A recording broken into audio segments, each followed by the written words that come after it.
Guys, we're going to discuss CELPIP reading parts 3 and 4. These are the most challenging parts for many students. And if I tell you there is a secret strategy that you use and it'll save you a ton of time, you will thank me forever. So let's get into that. Listen to that strategy, apply it, and see if we can actually get answers on this reading test, starting with part 3, and we'll cover a little bit of part 4.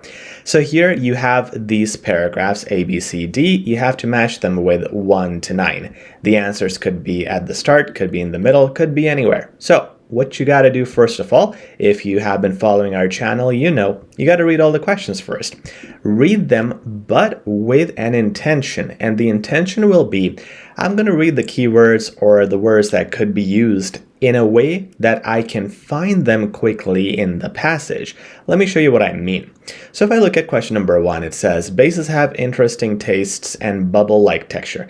Bubble-like texture, that's something that is very hard to paraphrase. How do you paraphrase bubble, right? I'm sure this will be mentioned. Or something about tastes, and tastes can be paraphrased. Maybe it's going to be tastes, maybe they will name it. They'll say it's delicious or sour.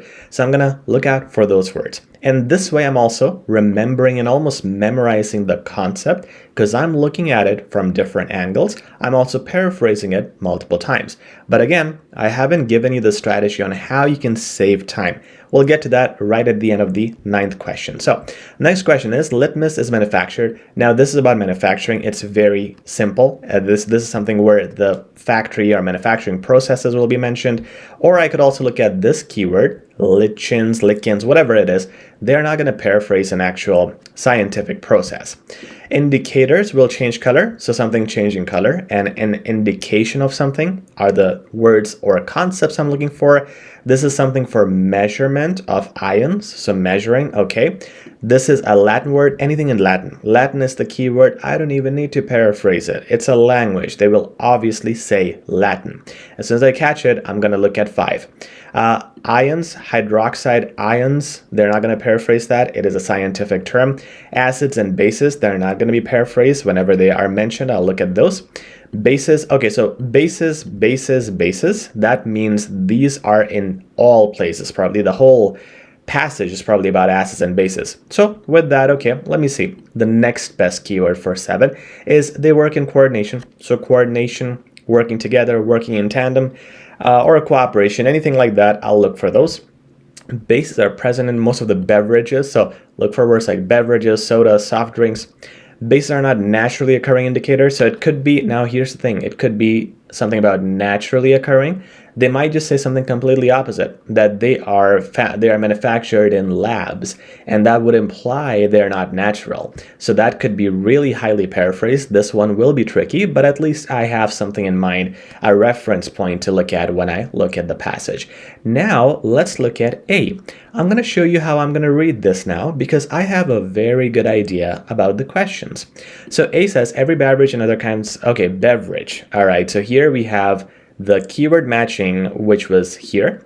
And if it's saying bases are present in most of the beverages, this is an answer, right? So right away, your mind clicks, you look at the relevant information only.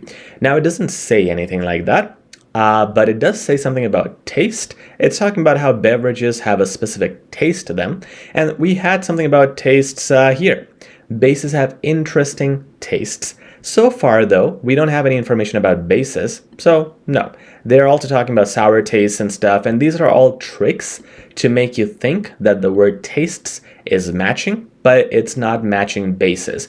So I'm looking at the words, yeah, they're matching, but I'm also looking at what's not matching and just moving on without spending too much time reading the whole thing and trying to match it. Some information is missing, so let me just move on. Save time.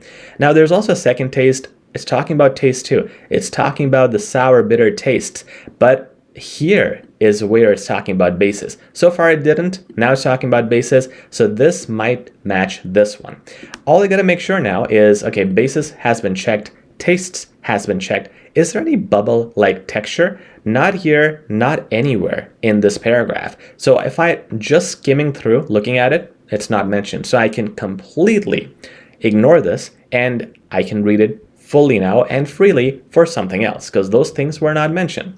So let's continue. Sour taste, acids and bases. Okay, the word acid itself comes from a Latin word. Latin is right here. Is this word mentioned? Yeah, Latin word which means sour, acer, acre, whatever. This is exactly as it is. 5 is the answer for A.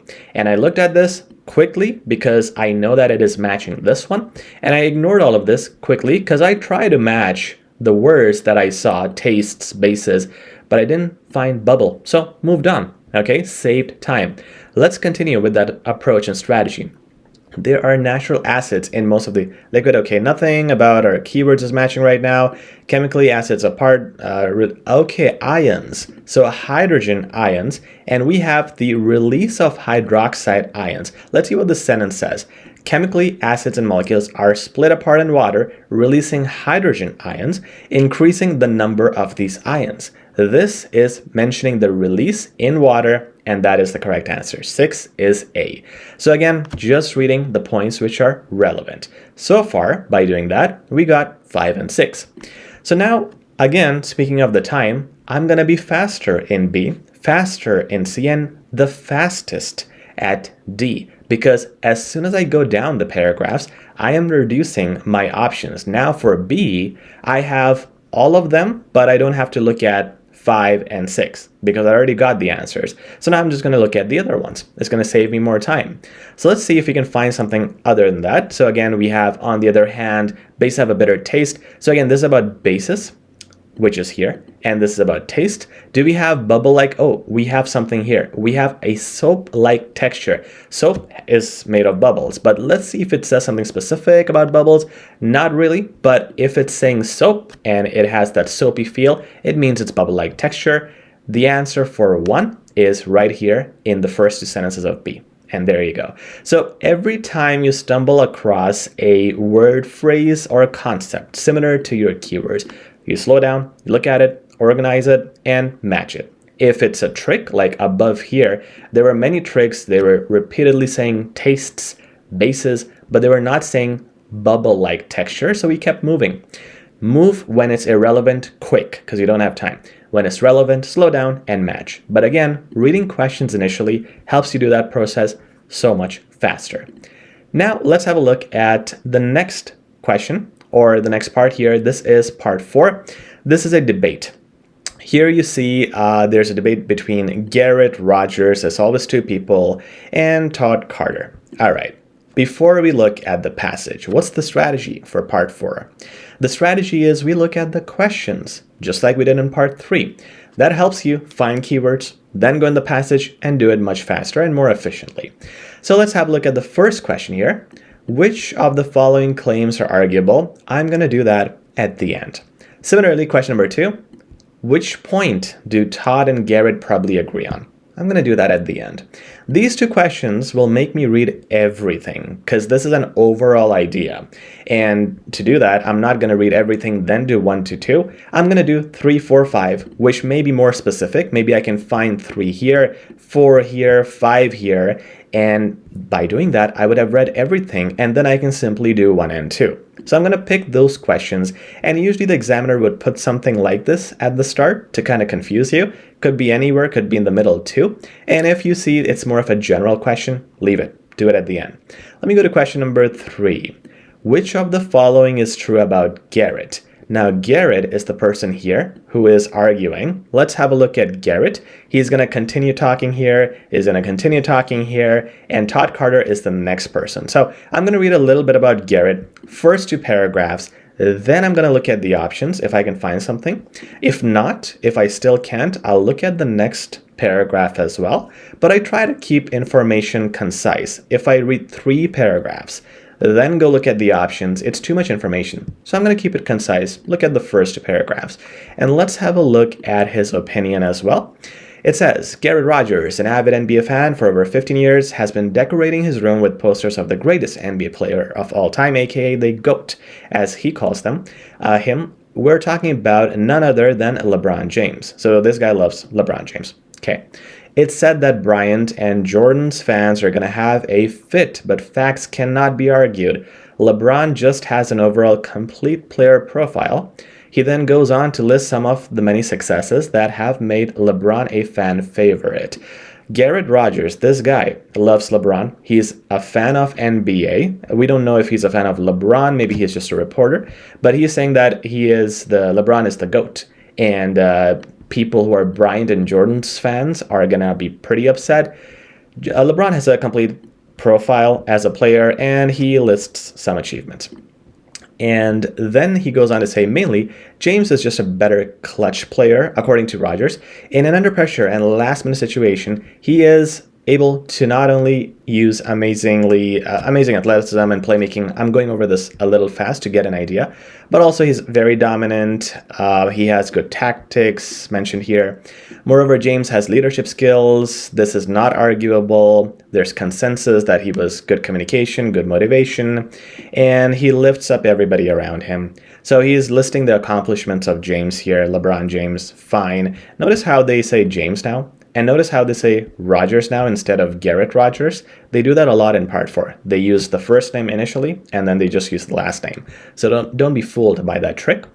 Now it says, we have noticed that this is all the more since he joined the Lakers in 2018, as the team has been on upward trajectory. This is nothing new. He took the Cavaliers to the first playoffs, so talking about the game history, and he's lifting everyone around him. He is also full of humor, which helps. Okay, so this is all about LeBron's accomplishments. This was more about the guy Garrett. So I'm pretty sure the answer of which of the following is true about Garrett is going to be in the first paragraph, because that is more on his personality.